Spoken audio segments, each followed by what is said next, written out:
Les amis, j'espère que vous allez tous bien. On se retrouve pour une nouvelle vidéo, les gars. Donc, dans cette vidéo, les gars, on va parler exclusivement d'Alex Pereira en Ankalaev. Vous allez voir, les amis, que là, la revanche risque de venir très rapidement. D'accord? Bon, les amis, j'aimerais revenir sur deux trois points qui me semblent assez importants avant de commencer la vidéo. C'est sur le fait que j'ai été critiqué quand je me suis trompé. Par exemple, quand j'avais parlé de Khamzat Chimaev et Robert Whittaker, quand bien même je reste sur ma ligne concernant Robert Whittaker.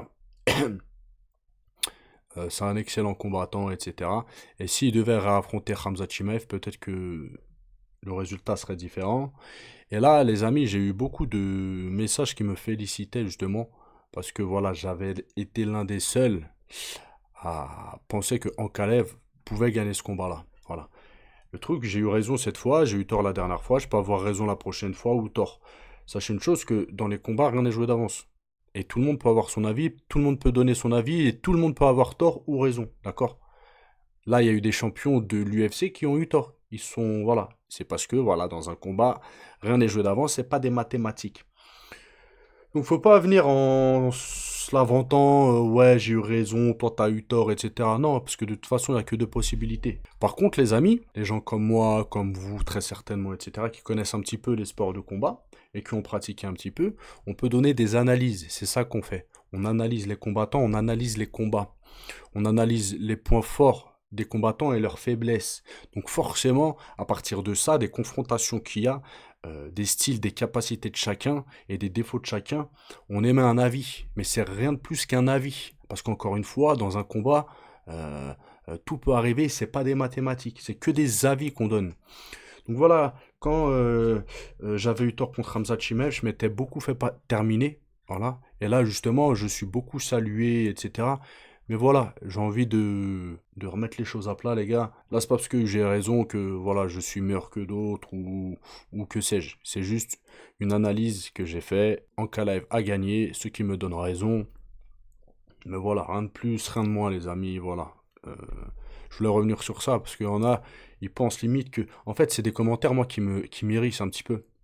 Quand je vois, ouais, 100% égal, les gars, il n'y a pas de 100% dans les sports de combat. Mettez-vous-le dans la tête. Il n'y a pas d'analystes qui ont tout le temps raison. Quand bien même tu es invaincu dans ta carrière, tu as 1 million de combats, tu as 1 million de victoires, tu peux donner une analyse et te tromper. Voilà, c'est comme ça, les gars. Donc voilà. J'ai eu deux, trois commentaires, les amis, d'excités ce matin. Et surtout, ce qui est le plus dommage, c'est que certains d'entre vous se sont embrouillés en commentaire. Bon, les gars, n'oubliez pas, ça reste que du sport. Rien de plus. Donc arrêtez aussi de prendre ça trop au sérieux. Les combattants ne vous connaissent pas. On en soutient, voilà, selon les affinités, selon, voilà, on soutient un combattant ou l'autre. Voilà, s'il gagne, il gagne, s'il perd, il perd. On est content sur le coup. Voilà, ça met un petit peu de piment, mais rien de plus, rien de moins. Là, vous êtes chez vous avec votre famille, je suis chez moi. Je travaille, vous travaillez, ça changera dans life, d'accord? Donc arrêtez de vous embrouiller, de vous insulter, de... Voilà, pour si peu, les gars. Donc certains me font penser à lui là. Vous le voyez lui? Ce fan pète un câble lorsque l'arbitre annonce la défaite d'Alex Pereira. Venez me dire que c'est pas excessif et que c'est pas ridicule en fait. Regardez. Même ses fils, vous allez voir ils ont été tristes. Si un de ses fils il pleure, mais ils ont pas agi comme ça. C'est ses propres fils. C'est ridicule comment vous vous comportez. Voilà.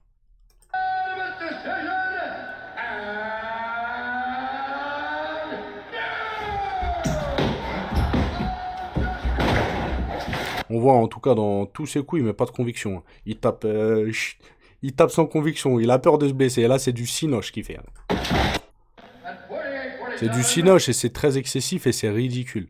Donc certains dans vos commentaires vous me faites penser un petit peu à ce genre d'individu, les gars. Calmos, calmos. Arrêtez de vous enflammer, de vous insulter, etc. C'est ridicule, les frères. Bon, il y a une autre vidéo, les amis, que je voulais vous montrer. Regardez la tête de Dana White qui est dégoûté, les gars, mais on peut le comprendre. Parce qu'Alex Pereira, il y en a qui disent il était divertissant. Alex Pereira n'a jamais été divertissant, les gars. Ça, c'est vous qui le dites. Alex Pereira ne parle même pas anglais, il parle même pas, il est là, chama, chama, chama. Avant ses combats. Il est pas du tout divertissant, les mecs. D'accord? Et ceux qui critiquent Ankalaev a beaucoup de KO dans sa carrière, à l'UFC, etc. Il met beaucoup de KO, etc. Donc ceux qui disent qu'il est ennuyant, je comprends pas. Ce matin, on a vu le combat entre les deux. C'est Ankalaev qui fait le combat, c'est lui qui met la pression. C'est lui qui engage des confrontations, etc. Alex Pereira fait que tourner, les gars, et mettre des kicks. Voilà, c'est tout ce qu'il a fait. Et il y en a qui critiquent Ankalaev. Mais là, pour le coup, dans ce combat-là, s'il y en a qui doit être critiqué, c'est Alex Pereira. Donc ouais, regardez la tête de Dana White, il est dégoûté, on peut le comprendre. Là, ça remet en cause tout ce qu'ils avaient préparé, sans doute. Monter chez les poids lourds, affronter John Jones, des Robier, etc. Après, attention, les amis, Alex Pereira n'est pas fini. Là, vous allez voir qu'il compte revenir. Et peut-être que bah, d'un match retour, il pourrait très bien gagner. Parce que oui, Alex Pereira est surcoté en MMA. Oui, il est surcoté. Oui, je le dis, il y en a qui me disent t'abuses, j'abuse pas. Depuis le début, j'ai pas attendu cette défaite-là pour dire qu'Alex Pereira était surcoté, que ce soit en boxe anglaise, il est surcoté, il bloque avec la tête. J'ai fait je sais pas combien de vidéos, je vous l'ai prouvé. Regardez, il allait en Corée affronter des, euh, des no-name, il se faisait remplir. Il bloquait avec la tête. Là, quand il a fait son entrée à l'UFC, Alex Pereira, Dana White lui a déroulé le tapis rouge pour qu'il affronte justement Adesanya. Il a affronté que des strikers dans sa carrière. Après, oui, c'est un très très bon striker, mais techniquement, je vous avais dit, c'était pas le meilleur. Un John Jones, techniquement, en pied-point, il est meilleur qu'Alex Pereira. Il y en a qui m'avaient critiqué. Il y en a beaucoup qui ont compris, mais il y en a, ils n'ont pas compris. Alex Pereira, son seul point fort, vraiment, c'est qu'il est dur. Et il frappe fort. Il a la capacité à mettre KO. Ça veut dire, pendant 5 rounds, s'il se fait dérouler, il suffit d'une patate pour te déconnecter. Et voilà. Mais il est surcoté en MMA, même s'il est double champion de 2 catégories, de je sais pas quoi. Certes, il est double champion, mais il a été facilité pour être double champion. Et voilà, mais c'est pas. Pour moi, il est surcoté. Voilà. Après, c'est pas le critiquer, ça reste un adversaire très dangereux. Cette nuit, enfin tout à l'heure, je vous l'ai dit dans la vidéo de ce matin, j'étais stressé parce que je sais que dans un combat comme ça, d'un côté ou de l'autre, ça peut tomber. Donc j'enlève pas à Alex Pereira le fait que ce soit un gros combattant extrêmement dangereux. Mais il faut pas aussi surcoter les gens. Quand bien même ils ont 2 ceintures. Voilà. Surtout Alex Pereira qui a été facilité par Dana White. Bref, on regarde la tête de Dana White. Regardez quand il voit le scoring. Il est dépité. Il est dépité. Donc à la suite de sa défaite, Alex Pereira a fait une déclaration. Il a dit « Je savais que ça allait être une guerre. Il m'a mis beaucoup de pression au 2e round. En effet, il a failli tomber KO. Et le reste du temps, il m'a juste bloqué contre le grillage sans rien faire d'autre. C'est faux. Il a commencé à partir du 3e round, les 2 derniers rounds en fait. Ouais, les 2 derniers rounds, il me semble. Et il n'a pas fait du catch control. C'est pas ça ce qu'il voulait faire. Il voulait amener le combat au sol, sauf qu'il n'a pas réussi. Alex Pereira a très bien défendu. Mais on voit qu'il voulait pas faire de catch control. Son but, c'était d'amener Alex Pereira au sol. Il n'a pas réussi, tout simplement. Après, il y en a qui disent, ouais, Ankalaev, il n'a pas de lutte. On l'a vu. Non, non, non, non, non, non, non. Ne soyez pas réducteur et ne faites pas des raccourcis comme ça. Là, il n'a pas réussi à amener Alex Pereira en lutte, parce qu'Alex Pereira en lutte a bien défendu. Il s'entraîne avec Glover Teixeira quand même. En plus, physiquement, il a l'air très puissant. On le sentait hier dans le combat, il a l'air très puissant, avec beaucoup de force. De toute façon, Cormier, il a chahuté avec il y a 3-4 jours. Je vous ai montré la vidéo, et Cormier, il était choqué de sa force, en fait, de sa puissance. Donc, pour déraciner un mec comme ça, c'est compliqué. Voilà. Mais non, non, non. Ankalaev a dominé en pied-point, a dominé tout le combat, sauf le premier round. Voilà. Donc là, Alex Pereira, oui, bon, il trouve un petit peu des excuses, mais voilà quoi. Donc lors de la conférence de post-fight, les amis, Ankalaev a dit il a couru pendant 20 minutes. Je suis content d'une revanche. Peut-être que dans une autre revanche, il pourra se battre pour de vrai. En gros, et vous voyez, il accepte directement la revanche. Voilà.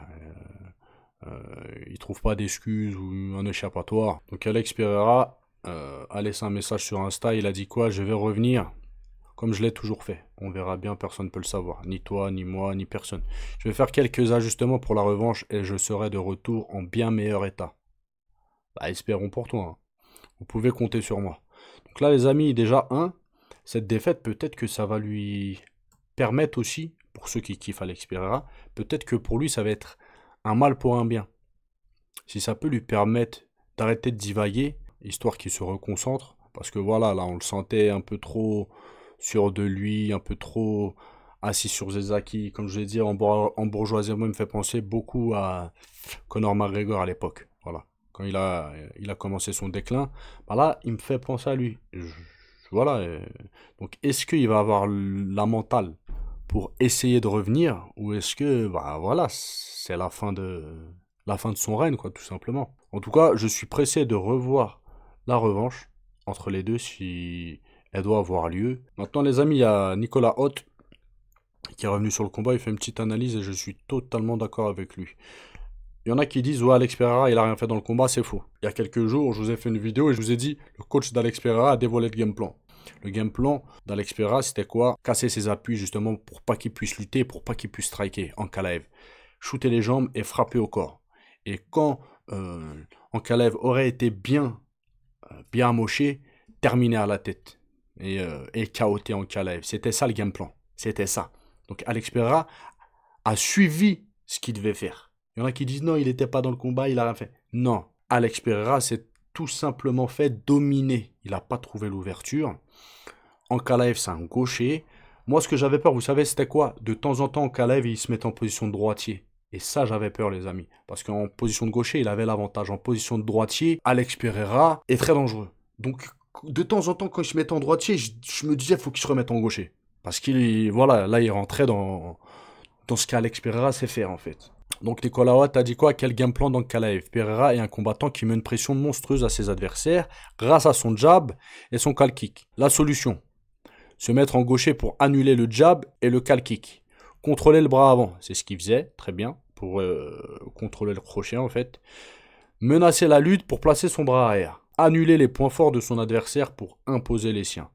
Bon voilà, analyse très simpliste, mais très basique, mais c'est tout à fait ça, il n'y a pas grand chose à ajouter, je pense. Voilà. Il a très bien fait ce qu'il savait faire. De toute façon, les gars, moi je pensais qu'Ankalaev allait lutter. Sauf quand j'ai vu la vidéo, c'est pareil, je vous l'avais partagé. Et je me disais, mais attendez, quand on le voit s'entraîner, après peut-être c'est un exercice à thème, je vous avais dit, mais c'est quand même surprenant parce qu'il ne cherche pas à plonger dans les jambes pour contrer Alex Pereira. Il remise directement, et c'est ce qu'il a fait dans le combat. Quand Alex Pereira attaquait, s'il se faisait toucher, eh ben, il rendait 2-3 fois plus de coups. Il a été hyper agressif. Franchement, il a fait un très très beau combat. Donc Ankalaev a aussi dit, il continue à critiquer la performance d'Alex Pereira. Tout le monde pensait qu'Alex Pereira était le striker le plus excitant. Et vous avez vu comment il s'est battu contre moi? Ça ne dépend pas que de moi, ça dépend aussi du partenaire de danse. Bah, il a raison par rapport à ça. Pour faire un combat, il y a deux personnes. Donc là les amis, on termine avec cette vidéo. On va voir les enfants d'Alex Pereira et sa famille à la fin du combat en fait. Et vous allez voir qu'ils sont dégoûtés, c'est tout à fait normal, il y a un de ses fils qui pleure.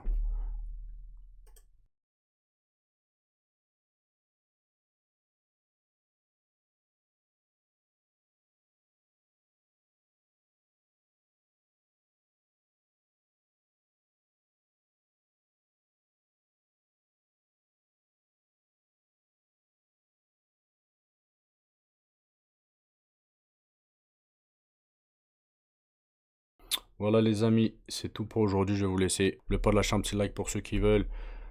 Et merci aux donateurs de ce matin les amis. J'ai oublié de... Naba, merci beaucoup. Frérot, tu fais souvent des dons, ça me soutient beaucoup. Donc merci à toi. Bref les amis, passez un bon dimanche. Ciao ciao.